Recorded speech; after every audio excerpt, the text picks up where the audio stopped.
The last stop on our cemetery portion of the tour is at the gravesite of Charles J. Shults. Not the guy that wrote the Peanuts comic strip, but he was known locally as Judge Shults. For many years he was a prominent businessman, historian, newspaper publisher, and public official. Charles Shults was born in Ellicottville in 1862, not in 1868 as it says here. I checked official records and he was almost 72 when he died. He attended school in Ellicottville and learned the printer's trade there in the offices of the Cattaraugus Union, a weekly newspaper. His first venture in the printing business was at South Dayton, where he published the Pine Valley News for 3 years. In 1885, he purchased the Cherry Creek Monitor and merged the two papers into one called the Cherry Creek News. He and his wife Eva were married there in 1887.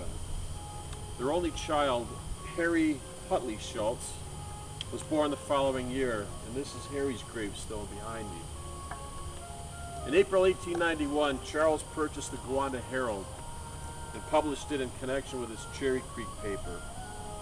The following year, he organized the Consolidated Country Press with offices in Buffalo, which handled the advertising for a number of small town newspapers in western New York.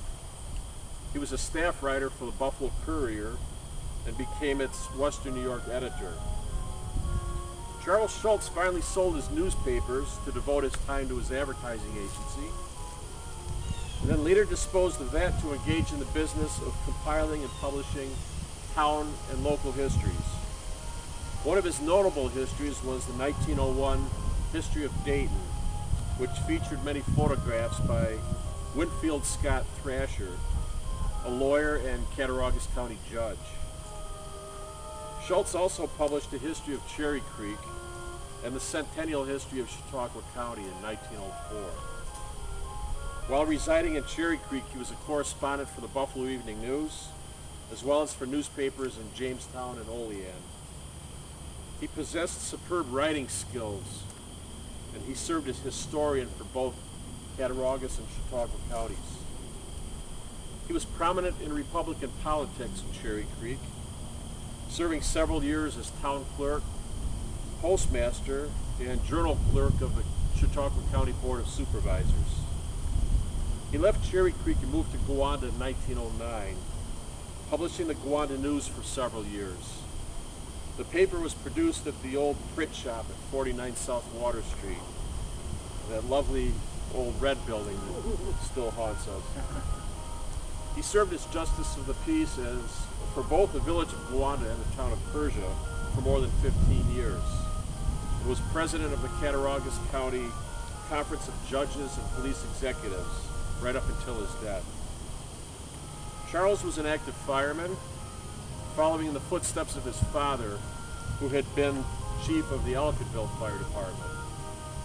He helped organize the Cherry Creek Fire Department, of which he was chief for several years.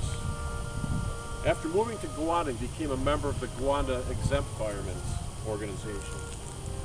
He was financial secretary of the Southwestern Association of Volunteer Firemen from 1924 until his death 10 years later, and he had planned to take an active role in the Southwestern Convention to be held in Gowanda in 1935. His last project was a program and souvenir booklet for the convention. He also had plans for celebration marking the 100th anniversary of the towns of Persia and Dayton that year, and was elected as chairman for the celebration. But a year early, personal tragedy struck the Shults family, which the judge was never able to overcome. On October 23, 1934, his only son, Harry Huntley Shults, died of a heart attack while on a business trip at Binghamton. He was only 46 years old. This came 6 years after the death of his wife, Eva, who had suffered debilitating injuries when struck by an automobile.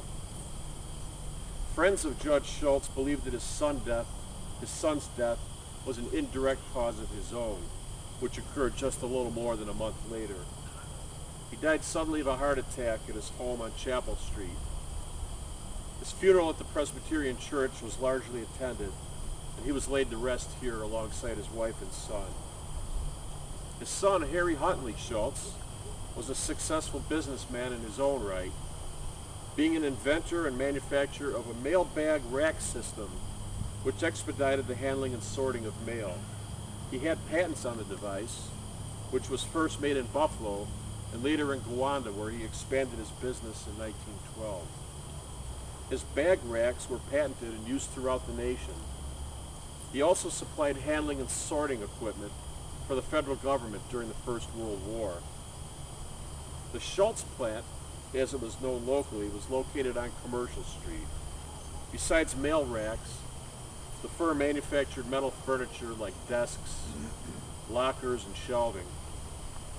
Older residents may remember the red building with a sawtooth roof that was used by Peter Cooper Corporation for loose storage and warehousing. Around 1983, the building was being used by a auto restoration business when it caught fire and burned to the ground. Today, the urgent care unit of Tri-County Hospital occupies the site of the old Shults plant. Judge Shults had a grandson, Harry's son, who was born Elliot Shults in Gowanda in 1914. He grew up in Buffalo, was educated at Bennett High School, and worked as an entertainer in vaudeville, nightclubs, and on radio. And he had his schooling at the Hart School of Music in Hartford, Connecticut. He became an editor for Variety magazine in Chicago in 1939. Soon began writing songs, and he moved to Hollywood in 1943. He became a member of ASCAP, which is the American Society of Composers, Artists, and Publishers, in 1945. He was known professionally as Jack Elliott, who composed songs for more than 40 Republic Studios Western movies, most notably for Roy Rogers and Dale Evans films. He wrote lyrics for several songs by Harold Spina, including It's So Nice to Have a Man Around the House, made famous by Dinah Shore. He wrote the lyrics for Sam's Song, which was a hit record in 1950 for Bing Crosby. He also wrote songs for Walt Disney animated films and numerous television commercial jingles. He married a French-born nightclub singer named Vicky Benet in 1964 in Sydney, Australia. Jack Elliott, née Elliott Shults, grandson of Judge Shults, died in Los Angeles in 1971. And that concludes our cemetery portion of the tour. I would ask on your way to the shuttle van to stop by the tent over here. We've got some original documents and ledgers from the cemetery, burial records.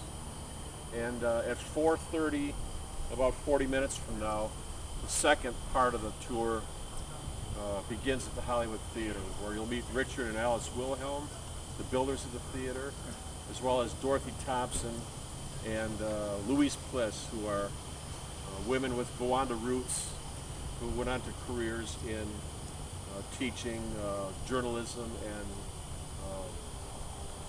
authoring books. So thank you for coming, and I hope you enjoyed the day and enjoy the Hollywood Theater. Thank you for coming.